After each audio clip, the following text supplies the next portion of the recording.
This is a hand shove it, or yo-yo varial. Honestly, the trick name is a little murky on this one. But it is a perfect trick to up your stationary yo-yo hops, which is why if you want to learn this trick, knowing how to yo-yo hop to bolts is going to come in clutch. For a hand shove it, you want to use your backhand, the one that's above your back foot. Place your thumb on top of the grip and wrap your fingers around the bottom of the board. I normally place my hand on the heel side of my nose or keep it right in the center, but this is a perfect place to experiment and see what is comfortable for you. Whether that's moving your hand closer to the bolts or right to the end of your nose, finding where you like to place your thumb, find what's comfortable for you.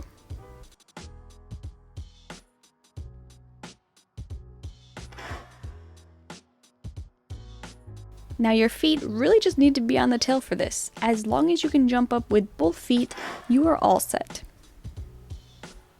The most important practice step for the hand shove is getting used to the actual shove it motion.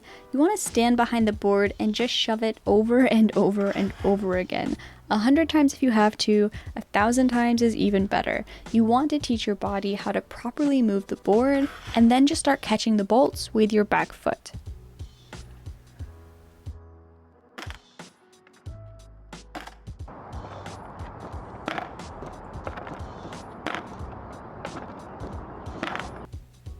Once you feel really good doing that, you can start stepping up onto the board. Shove, catch, and step up so that you're ending in what would be the final position of the trick.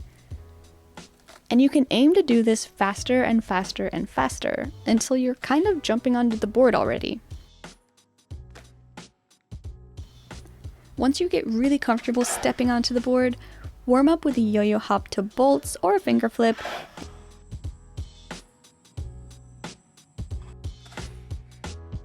And just alternate between priming the body and the muscles with a yo-yo hop to bolts and then doing a hand shove it attempt. They will naturally feed each other as you progress. If you can commit to a yo-yo hop to bolts, doing that first is going to help you commit to the hand shove it. Finally, let's go over the big keys for this trick. 1. Make sure you're jumping off of the tail before shoving the board. If you try to grab and yank up on the board before your feet leave the tail, you're probably just going to pull a muscle. Feet come up, and then you do the shove it on the board. 2. Do try to jump straight up and not in front or behind or to the side of the board. You want the board to spin underneath you. For a long time, I would jump towards the tail and pull the board with me, and it often made me roll in that direction instead of getting a solid stationary landing.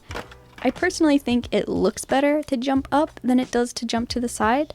When jumping to the side, the tail doesn't really leave the ground. You can kind of rotate around the tail, and I think it just looks better when you can really get that tail up and off the ground. And 3, perhaps most importantly, tips for the shove it itself.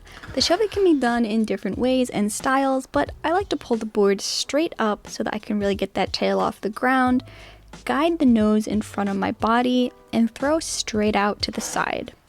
I don't really bother with throwing down because gravity and my feet will do most of that work.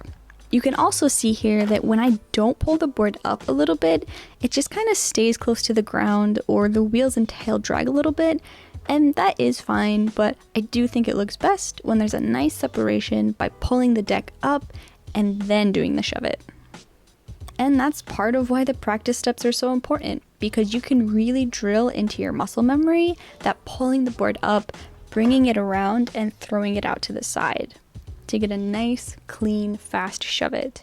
So good luck with them, and if anything helped you get them, leave a comment. As always, I hope you enjoyed the video and got something out of it.